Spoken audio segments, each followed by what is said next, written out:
These are federal offenses that we're dealing with. This is life and death matters. I don't have the time or the inclination to... And here we go. Superior Alexis, condescending Alexis, dealing with matters that are far too complex for trailer trash Carly to understand. Soon you'll be needing private meetings with my husband, right? Then making jokes. Jokes always at my expense. And then rolling your eyes every single time I walk in. For God's sake, Carly, how long until you start stammering every time you see Jax? Oh, when you're not making long, raging pronouncements about me being selfish or dysfunctional and how Jax would be better off with someone intellectual. Someone, let's say, like you. And then you'll start to hyperventilate one night, and then what, the two of you fall into bed? Okay, can we not do this now? Because my brother's in serious trouble. There is no way Jerry's going to let Alexis broker a deal for him or talk him into turning himself in. And she knows that. She's just trying to make herself indispensable. I think you're being just a little paranoid. I don't care.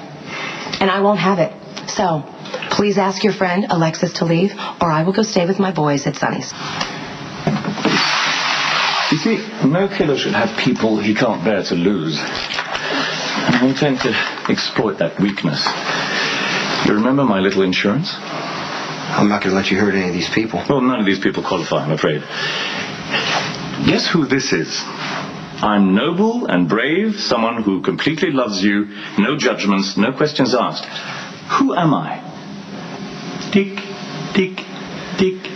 Emily. Bravo! Excellent reasoning. You win. Sit down. Emily's fine for the moment, except that she recently opened a Swiss bank account and accepted an illegal wire transfer from a hostile nation. That means that your little sister is guilty of high crimes. You set her up.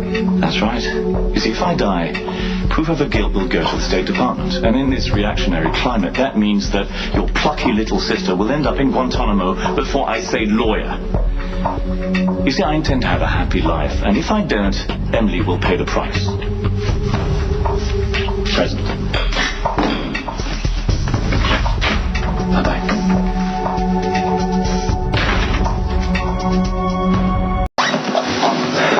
I really hate that you're being put in the untenable position of having to choose between your... He's fine. He can choose. Thanks. Thanks for coming by. Might be a good idea to call next time. No kidding.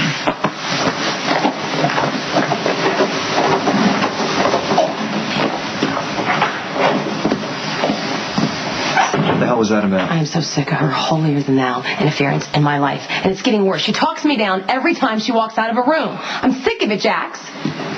She's a very good lawyer, and I might need her help. Fine. Hire her. Go ahead. But no, it has nothing to do with Jerry. It is about undermining our marriage that happens to be under a little stress right now. Oh. Poor Carly, you married into this, this horrible situation with my ex-wife from hell.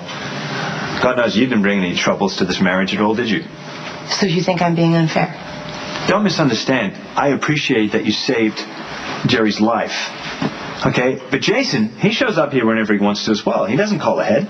And he's very condescending to me. I wouldn't sleep with Jason. That was a long time ago.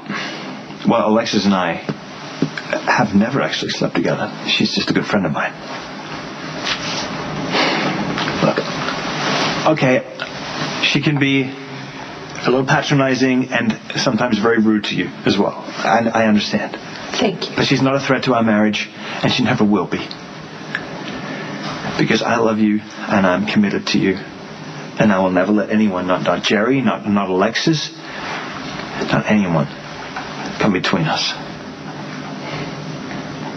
Well, it's just as well we never shot that at home with the hero piece I wanted to do.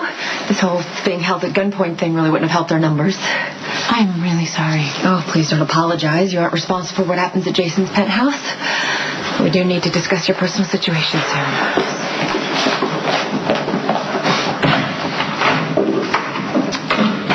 The driven one no doubt wishes she'd produced a show about remodeling kitchens. Are you okay? I don't know, Jason. I don't know how Mr. Gary, whatever he is, I don't know how he got in here. Dude, I tried to get a jump on him, but... If he shows up again, you just get out and call for help, okay, right? I'm sorry I let you down. I let him storm the gates. Let the evildoer storm the gates. I'm sorry. I'm not worthy. Look, I already lost Alan. To that guy, I'm not going to lose anybody else.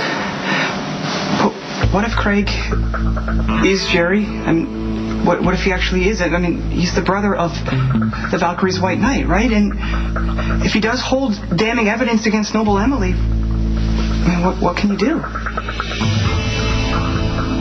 Inmediatamente. Ooh.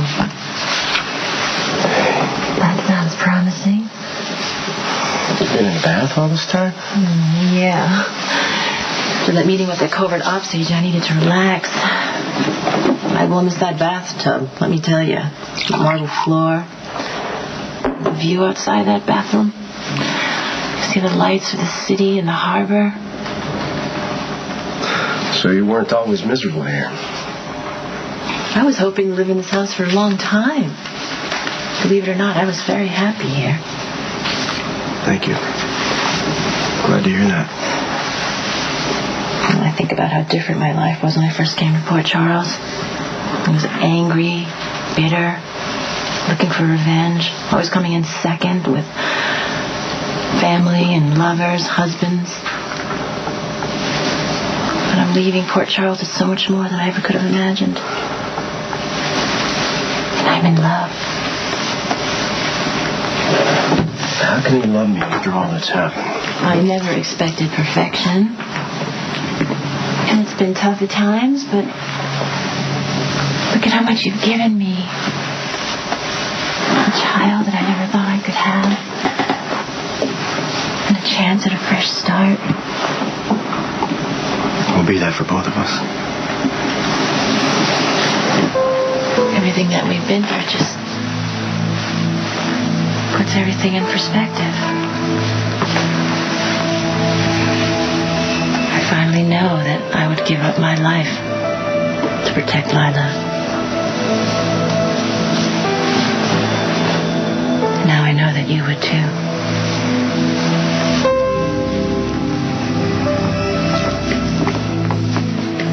Sky's gonna call as soon as the kid's in the house. Just be ready, Jason. Guess we had our first big fight. Well, it's going to happen eventually. I was just hoping it would be about something a little more mundane. Whether or not to move to a bigger house, or if one of us was going to miss a soccer game to go to a business meeting. That kind of thing, you know.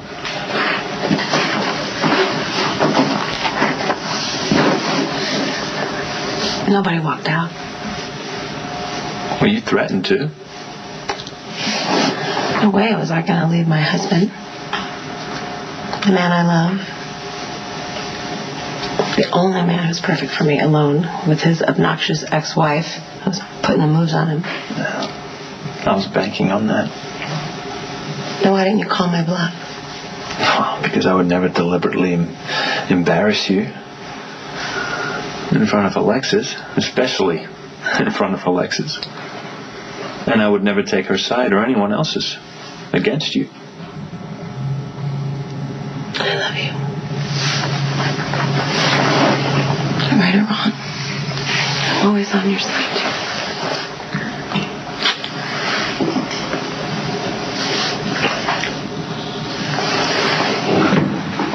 Oh, hello.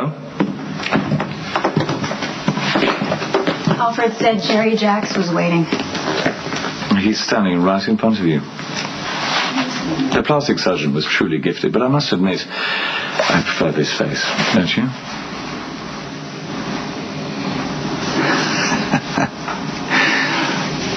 So that's who was on the phone. Your mother, perhaps? Jane Jacks? I thought the voice sounded familiar. Does your brother know? Yes, but more importantly, Jason knows that I'm Jerry, and that Emily's up to her pretty neck in espionage. You see, it's all about risk assessment, as I told you before. Jason presents the most serious risk to my health and well-being. He understands that if I die, Emily gets arrested and held as an enemy of the state. I mean, whether she gets a trial or is given a chance to exonerate herself is debatable. In any case, it will be an unpleasant and life-altering experience. So, you see, Jason will have to work overtime to keep me alive. What happened? I'll start from the beginning, I suppose. I walked in the door, and Mr. Craig was standing in here, and he made me get some wine, and I found your gun in the wine cabinet. I went to pull it on him, and Amelia, she stopped me. She said that she couldn't stand to see me shoot another man. Doesn't she understand that Craig is dangerous? Yeah, no, I don't know. I don't know. Jason, we live completely different lives than everyone else. I gotta tell you, this has been a really long, weird day for me. Was there a problem at the studio? Yeah, there was a problem at the studio.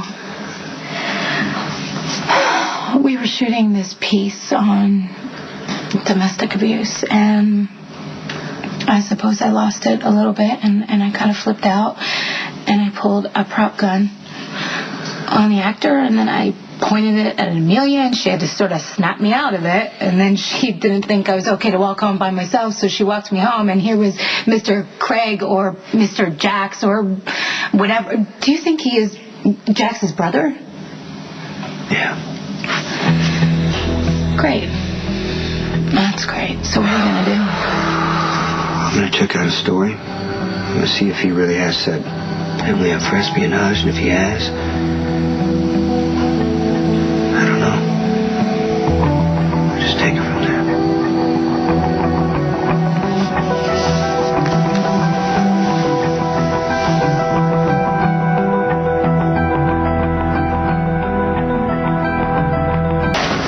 We got here as soon as we could. What's this all about? What are you talking about? Jerry asked us to meet him here. I got the same call. In the world? Maybe he's planning to keep us all hostage again. Yeah, well, I don't know what my brother's going to do next. And that is the crux of the problem. Nicholas, please. What? Well, don't be on my guard.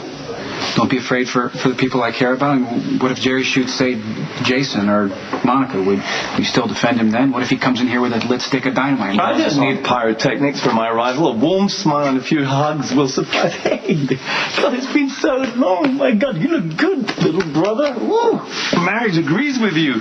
And look at this place. It's even more magnificent than Lady Jane had said. Why are you pretending like you just got here? Keep your voice down unless you have to raise it in an enthusiastic greeting. What are you up to? You want to see how long it takes for your alarmed staff to call the police? Oh, dear, I heard that you had a terrible health crisis, but it makes you feel better. You look as gorgeous as ever, really. Oh, and look, little Emily Quartermain, all grown up and a doctor to boot. Wow. What the hell are you trying to pull here?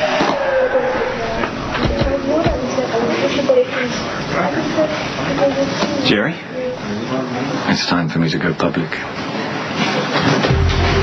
Oh, excuse me, what's all this? James Craig, you're under arrest. James Craig? Craig? Who's James Craig? You have the right to remain silent. I mean, there's been a terrible mistake. This is ridiculous. You need to go to your room. My God, Jerry, what have you done now? I really don't understand what's going on. This is ridiculous. Why are you being arrested, Jerry? This man is James Craig. He's wanted for murder, assault, kidnapping, His arson. name is Jerry Jax. I should know. He's my son. As you can see, Mac, you've made a terrible mistake. We have a positive ID from multiple witnesses. I mean, are you going to help me there, little brother? I don't care whose son or whose brother you say you are. You held 15 people hostage in this lobby. You're responsible for the death of Ellen Quartermain. Dr. Quartermain's dead? You shot my niece! You denied her medical treatment, pain medication. You told unauthorized people to remove the bullet. Sorry, is your niece all right? Robin's alive because Nicholas pulled her out of this lobby before you blew it up. Filled with innocent hostages. No matter what you say or who you say you are, you're responsible for this, and you're going to pay. You're upsetting my mother, and apparently you're shocking my brother into silence. I can assure you, I am not this James Craig you're talking about. I saw the pictures of James Craig. It's you. No, I changed my face since I was last in Port Charles. I only came back to surprise my little brother. I didn't even know that my mother was here in this country. If I knew, that's the last thing I would have done to upset her. Come on, Jax. I'm sure you feel the same. I mean, please. We can get through this. Come on, try and help me on this one. Once and for all. You're not going to believe anything I say anyway, Mac. What the hell is that supposed to mean? Is this your brother or not? Yes. That's my brother, Jerry. I'm sure that he had nothing to do with the tragedy in this hotel. You see, then it's settled that uncuff those... You know, he can run your scam by some judge for taking you in. Can't allow you to do that, Mac.